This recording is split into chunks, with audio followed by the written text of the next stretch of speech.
व्यासपीठावर उपस्थित तुम्हा सर्वांचे लोकप्रिय कार्यसम्राट आमदार सन्माननीय योगेश दादा कदम, सन्माननीय कार्यसम्राट आमदार भरत गोगावले, सन्माननीय माजी आमदार पाटील साहेब, सर्व सन्माननीय व्यासपीठ आणि समोर जमलेले माझे सर्व बंधू आणि भगिनींनो, सगळ्यांना माझा सादर जय महाराष्ट्र.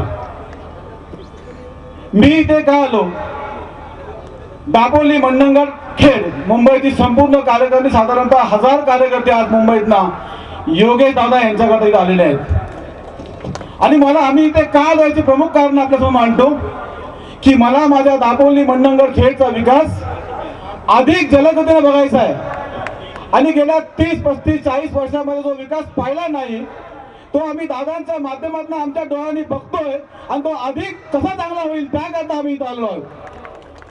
होय, आम्ही कडवे सैनिक आहोत आणि हे सांगायची आम्हाला कोणाला गरज नाही. परंतु दादांनी ज्या पद्धतीने प्रत्येक गावागावात जाऊन, वाडीवाडीत जाऊन लोकांच्या समस्या जाणून घेऊन खऱ्या हाताने आपल्या घरातला करता, खऱ्या हाताने आपल्या गावातला खरा कार्यकर्ता, आपला घरातला नेता अशा पद्धतीनं तुम्हा आम्हा सगळ्यांच्या समस्या जाणून घेऊन त्या परिपूर्ण करण्याचा प्रामाणिक प्रयत्न केला नव्हे, त्या परिपूर्ण केल्या म्हणून मी आलो आहे. आणि मला सांगायला आनंद वाटतो, आमच्या या दापोली, मंडणगड, खेड मधले पूल असो, साखर असो, पाण्याचे प्रश्न असो, रस्ते असो, ह्या तर प्राथमिक गरजा झाल्या. परंतु याही पलीकडे जाऊन खऱ्या अर्थानं काम करण्याची जिद्द असली पाहिजे. माझी दापोली, माझा मंडणगड, माझा खेड हा विजन असला पाहिजे. आणि ह्या दृष्टीनं काम करत असताना छत्रपती शिवाजी महाराजांचं स्मारक आपण समोर बघताय. गेली कित्येक वर्षे आमची तमन्ना होती, आमची इच्छा होती की बाबा आमचं हे स्मारक महाराजांचं कधी होईल. होतंय मी ऐकत होतो. परंतु दादांची पावलं 2017-16 या मतदानात आली, बोलले आणि करून दाखवलं. म्हणून मी इथे आलो.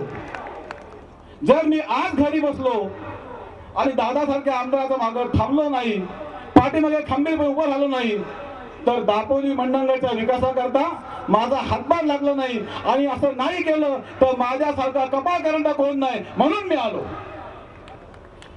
मला हे सांगायला अतिशय आनंद वाटतोय. कोरोनाच्या काळात कित्येक आमदार घरी बसले होते, कित्येक लोकमंत्री घरी बसले होते. परंतु दादा त्यावेळी सुद्धा वेगवेगळ्या आपल्या सगळ्या आरोग्याची आपली कार्यालय आहेत तालुक्यातली तिन्ही, त्यांना भेटले होते. सगळ्या आरोग्य अधिकाऱ्यांना भेटत होते. वेगवेगळ्या ठिकाणी मदतीची सगळी याचना लोकांना सगळ्यांच्या याचना पूर्ण करत होते. आणखी काय हवंय? आम्हाला वेगळ्या अपेक्षा नाहीयेत. आम्हाला फक्त आमच्या दापोली, मंडणगडचा विकास करणारा खराखुरा नेता हवाय आणि तो आम्हाला दादामध्ये दिसतो. आणि म्हणून मी आलोय.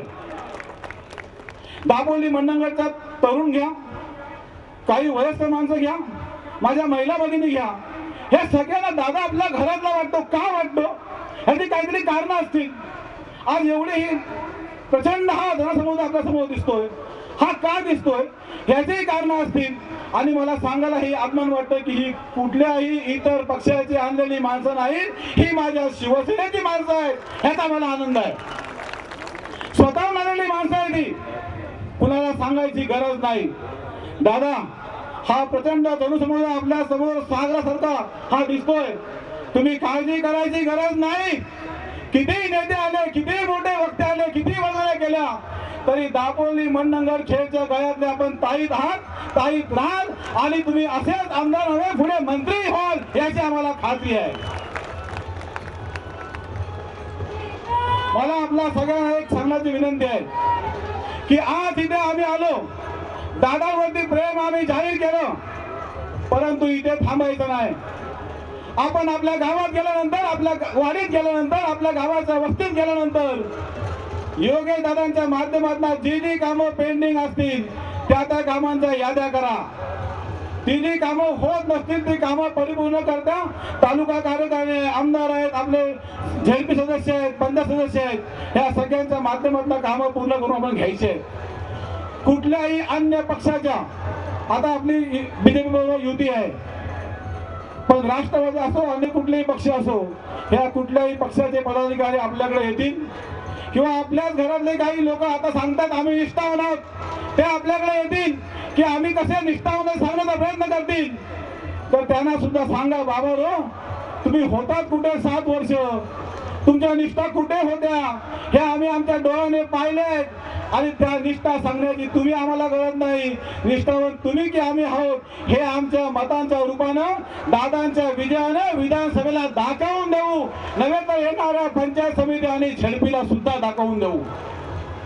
आम्ही भोगलोय नगरपालिकेला, आम्ही सोसलोय नगरपालिकेला दापोली मंडणगडच्या, आणि राष्ट्रवादीच्या लोकांच्या हातातला आम्ही दापोली मंडणगड शिवसेनेचा आमचा शिवसैनिक कधीही बावला होणार नाही आणि आम्ही असे बावलेपणा करून देणार नाही.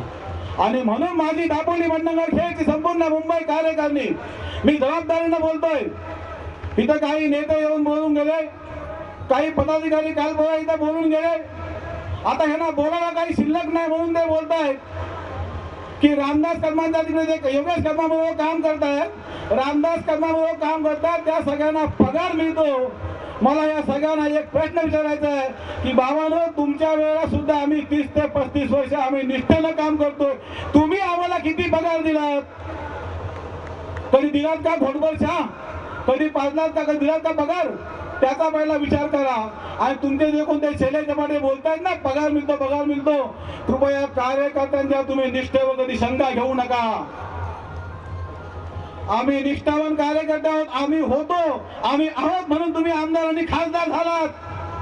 पण भविष्यामध्ये ध्यानात ठेवा, अशा प्रकारचं कुठलाही वक्तव्य तुम्ही आमच्या बाबतीत करायचं नाही.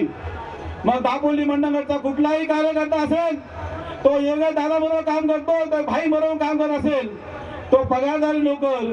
आणि तुमच्यावर आल्यावर काय, अजून ही दापोलीला एक संस्कृती आहे आणि या संस्कृतीची या दापोलीला 4 भारतातले मिळालेत. दापोलीतलं एक जगातलं एक खूप मोठं महत्वाचं स्थान आहे. अगदी खूप प्राचीन काळापासून दापोलीला संस्कृती आहे आणि म्हणून आम्हाला खाली घसरायचं नाही. आम्ही एक वैचारिक दृष्ट्या आम्ही काम करतो आणि वैचारिक काम करत असताना आम्हाला कुणालाही कमरेच्या खाली वार करायचा नाही किंवा आम्हाला कुठल्याही प्रकारच्या शाब्दिक कोटा करायचा नाहीत. आमची लढाई विचारांची आहे. आम्ही विचार घेऊन आमचा विचार एकच ध्यास, दापोलीचा विकास आणि आमदार योगेश कदम यांच्या पाठीशी उभा राहणार ठाम. योगेश दादा आगे बढ़ो, हम आपके साथ है. जय हिंद, जय महाराष्ट्र. एबीपी माझा, उघडा डोळे बघा नीट.